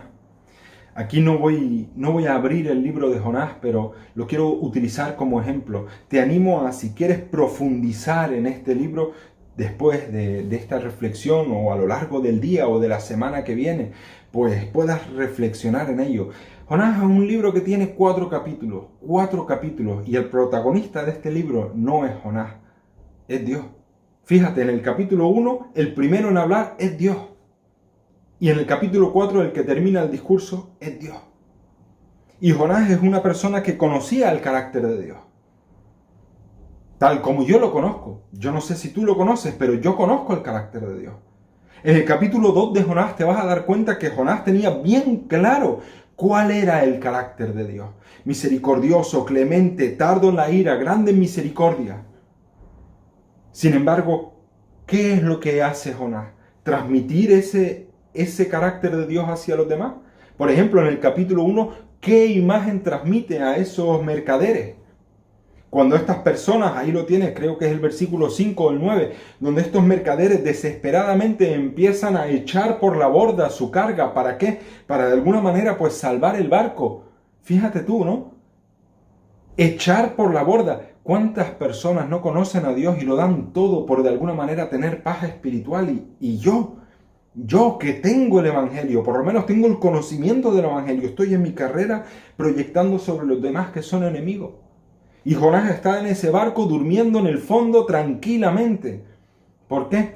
Porque esa actitud no lleva a la indiferencia. O mejor dicho, una actitud tal me lleva a la indiferencia.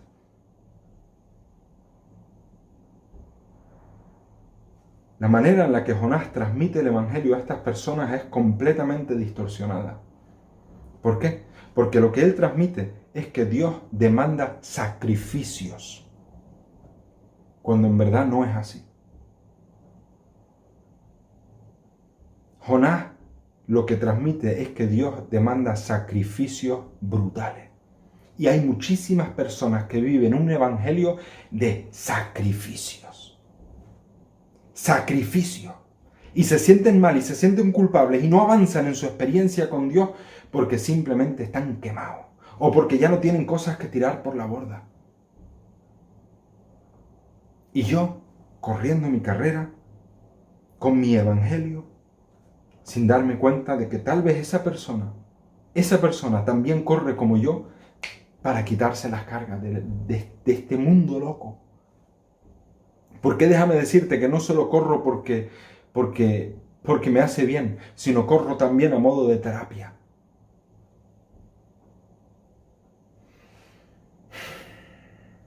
Pero déjame decirte una cosa. El cambio es posible. Esa es la buena noticia. Esa es la buena noticia. El cambio es posible porque esto no es un sermón ni una reflexión de reprimenda. No. No me malinterprete. Esto no es una reprimenda. El cambio es posible. ¿Sabes? ¿Sabes por medio de quién? De Jesús. De Jesús. Y si eres pues más o menos nuevo en este contexto de la Biblia, de la fe cristiana, pues déjame explicarte que al igual que Satanás es el antagonista, Jesús es Dios con nosotros. Es Dios en persona, el modelo perfecto que yo puedo mirar e imitar, que me motiva. Y fíjate lo que dice Jesús. Jesús en el capítulo 11 de Mateo, en los versículos concretamente 28 al 29, ¿vale? Dice, venid a mí todos los que estáis cansados, cargados, y yo os haré descansar. En el versículo 29, dice, tomad mi yugo sobre vosotros y aprended de mí, que soy manso y humilde de corazón, y hallaréis descanso para vuestras almas. Porque mi yugo, versículo 30, es fácil y mi carga ligera. Y esta ilustración que presenta Jesús aquí simplemente es perfecta. No sé cuántas veces habré escuchado y leído sobre este texto. Sin embargo, no importa las veces que haya leído o escuchado sobre este texto, porque cada vez que lo vuelvo a leer o a escuchar, me fascina. Me fascina, porque realmente es algo asombroso. Te pongo un poco en contexto por si no conoces esto de los yugos o de esto que estoy hablando. Mira, un yugo es un elemento que se utilizaba en la agricultura de ese entonces. Y bueno, hasta hace unos cuantos años, pues se sigue utilizando en algunos países hoy en día. Es un elemento que une en la parte de arriba de la cabeza a un animal de carga con otro. En concreto, o generalmente, pues suelen ser bueyes, ¿vale? Y es curioso que Jesús utilice esta ilustración. ¿Por qué? Porque la unión se produce a través de la cabeza. Es decir, están unidos, no sé si es la cabeza exactamente o el lomo, pero la cuestión es es la parte superior, la parte en la que se piensa, ¿vale? Es decir, el ser humano conectado con Dios se convierte en una gran persona. El ser humano conectado con Jesús se convierte en una gran persona. Eso es lo que está diciendo Jesús. Y esa conexión es la que produce paz para el alma. Esa conexión es la que te hace no ver a los demás como enemigos, sino tal vez como personas que necesitan, al igual que tú, a un compañero en el camino. Tomar el yugo de Cristo, tomar el yugo de Jesús, aceptar este desafío, aceptar esta invitación, es en primer lugar desprenderte de aquellas cosas, desprenderme yo de aquellas cosas que me llevan muchas veces a donde en realidad no quiero ir. Eso te lo puedes leer en el contexto de Romanos capítulo 7 y Romanos capítulo 8. Cuando estoy unido a cualquier otra cosa que no sea lo bueno, es decir, Dios. Acuérdate de la ilustración del protagonista y antagonista, ¿vale? Dios y Satanás. Cuando no estoy unido a lo que edifica, estoy unido a lo que no aprovecha para nada. Cuando no estoy unido a lo bueno, estoy unido a lo malo. ¿Por qué? Porque los seres humanos somos así. Siempre andamos vinculándonos a cosas. Somos un poco como nuestros aparatos electrónicos que siempre están unidos a alguna red, buscando algo a donde conectarse. Y por eso la invitación de Jesús es tan actual. ¿Por qué? Porque te dice, oye, querido ciudadano del siglo XXI, conéctate conmigo para que tu vida tenga sentido, para que tu vida tenga un propósito que va más allá de solo correr tu carrera. Para que no te mates corriendo, huyendo de enemigos imaginarios que te hacen la vida imposible. Y en este punto me doy cuenta otra vez de lo complicado que es hablar de uno mismo sin integrar a los demás. Porque es más fácil integrar a los demás y hablar en tercera persona o en segunda persona del tú o del nosotros que del yo. Porque no nos gusta vernos solos en la miseria. Te lo digo porque me había propuesto hablar solo del yo y me doy cuenta de cuántas veces te integro en mis historias. Las cosas no son fáciles y yo sé que lo sabes.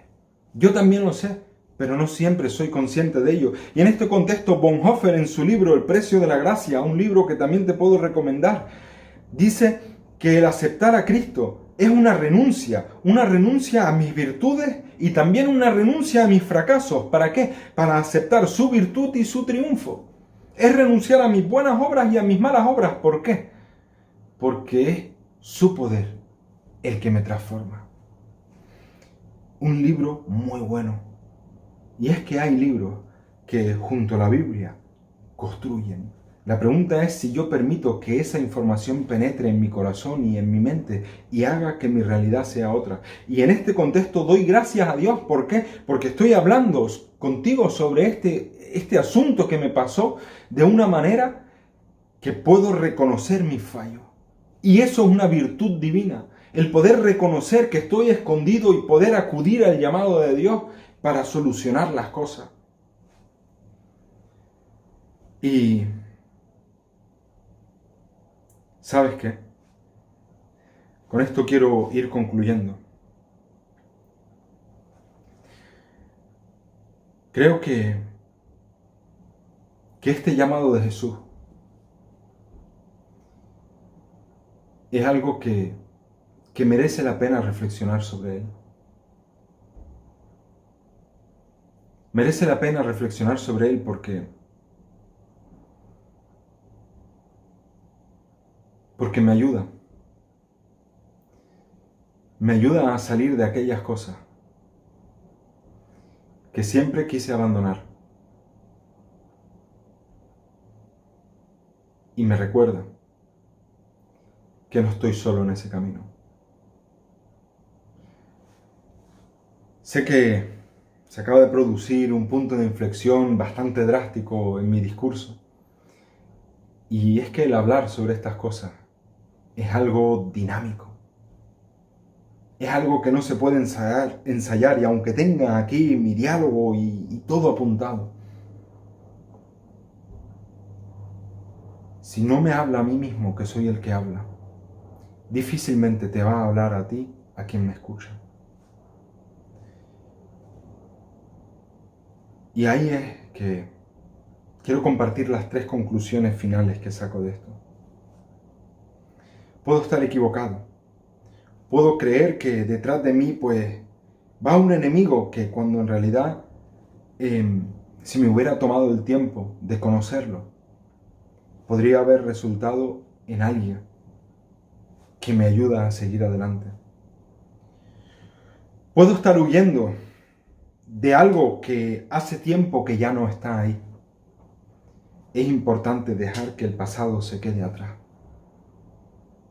Iniciar una carrera aceptando los fracasos, aceptando las derrotas, aceptando que aquí realmente el protagonista es Dios. El Dios que nos llama y nos pregunta ¿dónde estás? En tercer lugar, esta invitación que Jesús hace es la que trata de ponerme en sintonía con sus enseñanzas. No se trata simplemente de un ritual religioso, sino de un entender y aplicar, porque de lo contrario, no estaremos haciendo ninguna diferencia con aquello que en muchas ocasiones criticamos. Así es que en esta mañana quiero terminar tal como empecé, con una oración, pidiendo que pueda aplicar esto que acabo de compartir contigo. Y la próxima vez que corra, camine, esté sentado o donde sea, pueda ser un poco más amigable y abierto hacia las personas que conviven conmigo. Si esto también te llama la atención o quisieras hacerlo, únete a mi oración. Querido Jesús, tu llamado, tu invitación es clara. En Génesis preguntaste, ¿dónde estás? Y hoy te pido el valor de decir, aquí estoy. Me escondí porque tuve miedo. Corro porque no sé. Hay cosas que no entiendo. Jesús, tu llamado es ir a ti, a ponerme en sintonía contigo a través de esta ilustración del yugo, y deseo hacerlo. Ayúdame a ir dejando atrás todas aquellas cosas absurdas que no me llevan a nada.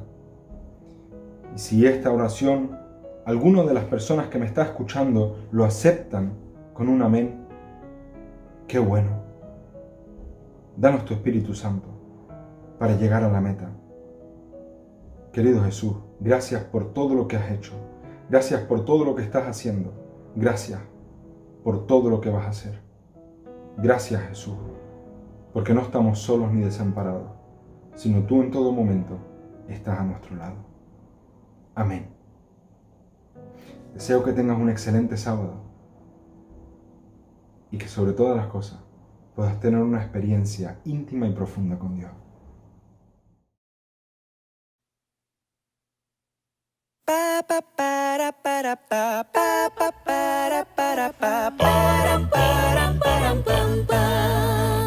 Se han abierto las ventanas de los cielos, los portales divinos que emanan bendición. Son los días de amistad y esperanza, de alegría y alabanza, de concordia y unión. No hay espacio para el rencor, solo hectáreas para el amor, sentimiento de amistad. Hoy tengo para ti. Sonríe, Dios cree en ti, irradia alegría, bondad y esperanza. Sonríe, Dios cree en ti, impacta las vidas de quienes deben sonreír. Es momento de reaccionar, la tristeza ha quedado atrás. Ven y toma mi mano, yo estaré siempre cerca de ti.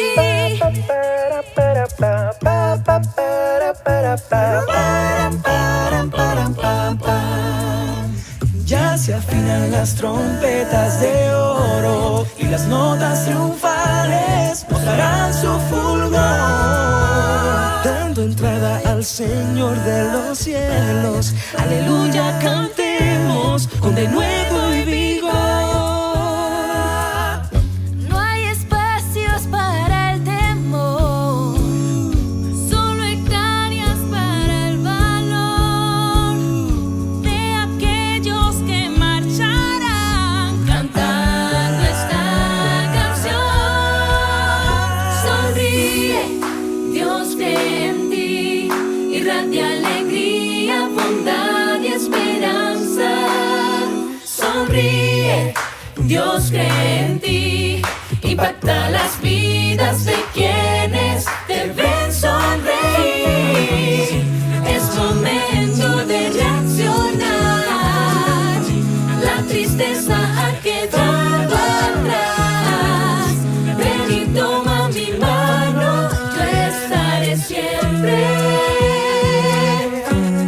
cerca de ti.